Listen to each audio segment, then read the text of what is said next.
Hey guys, it's Kristen. Welcome to my YouTube channel.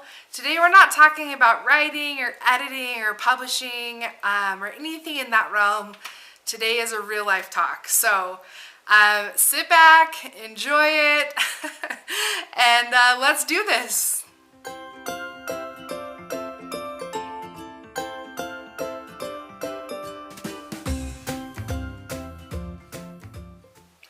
One of the reasons why I didn't want to make my channel completely AuthorTube, because heaven knows that I love to write and edit and publish and do all of the things with the written word, but there's an element of my life that I just want to keep real, because we are all real people behind the words and behind the books, behind the publishing deals, behind all the excitement of developing characters and doing all that awesome stuff.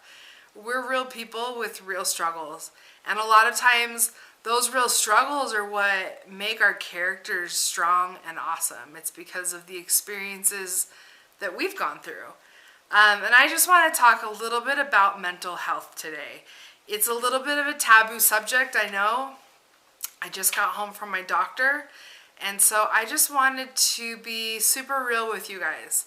I may tear up a little bit, and I apologize in advance. But mental health is something that really takes a toll on me, and it takes a toll on a lot of people as well. And that's why I want to talk about it here on my YouTube channel. That's as real as it gets.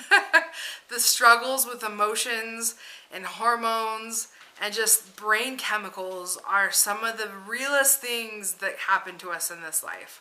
And so I just wanted to take a quick second and share my story. Just share what happened and share where I'm at now.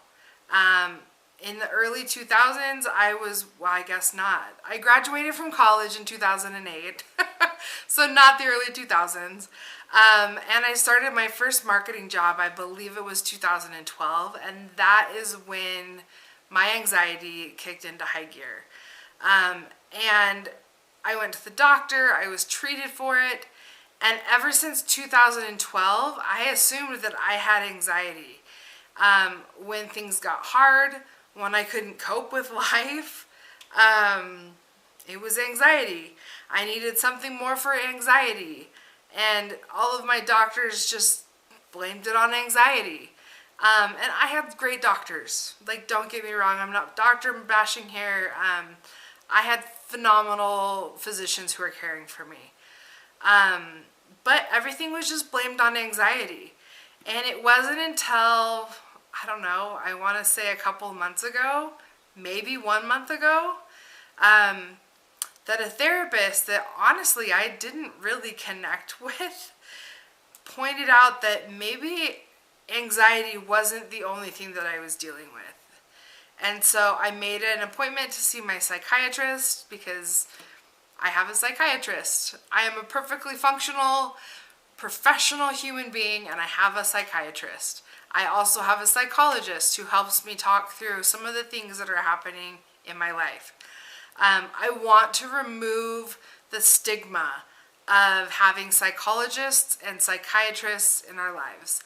They help us. They're not just there because we're crazy, although sometimes we certainly feel crazy. But they're not there because we're crazy people. They're there to help us control our mental health and be the healthiest person we can be, both on the outside and the inside. So if you're thinking, oh man, she's got a psychiatrist and a psychologist, she must be nuts, please stop. Because I am I am happy, and I am a well-balanced human being who needs a little bit of help with my mental health. So that being said, I went to my psychiatrist and I talked to them very frankly, saying look, it's been anxiety my whole life. What if it's not? And they put me on a medication that would supplement what I'm taking for depression. It's always been Anxiety is the main focus, and then I'm on just a very mild depression medication, just because sometimes those two conditions go hand in hand. And so they gave me something that would help with the depression, and I can tell you that in the last week, and it has only been a week that I've been taking it, I am a much more stable, focused, and just happy person. And I am just, I guess, sharing this because all it takes sometimes is a conversation with your mental health provider or even your doctor who can help you with that. Some tweaks were made to my depression medication. My anxiety medication is the same. My therapy is the same. I'm the same happy person, but I feel a lot more stable. And I just wanted to share that sometimes if you're on medication and you're still not feeling like 100% yourself, that there's things that can be done. And to care enough about yourself to have that conversation. You do not have to suffer through mental health challenges. Sometimes, I'm trying to think of the word. It's not suffer, but sometimes it's a struggle. Sometimes until we figure out what the heck is going on, it's a little bit of a struggle, but I will say that it can be solved, and I am just grateful for modern medicine and for the medication that allows me to feel like me. I guess today was kind of like a soapboxy thing, but I hate the stigma of a psychiatrist and a psychologist, of writers being, mentally unhinged in a lot of ways, because that's just not true. Just because we're writers doesn't mean we struggle with our mental health any more than anyone else. And especially during COVID, this is a time where the vast majority of Americans and citizens of the world, honestly, are having a hard time with their mental health as well. So I just want to use this as a reason to call to arms, I guess, all of you who may not be feeling like yourself. There's help to be had, and I'm behind you.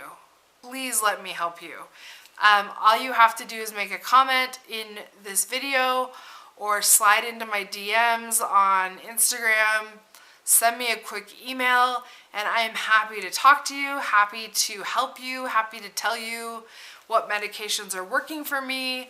But mental health can be hard, but we can overcome it. So anyway, that's my message for today.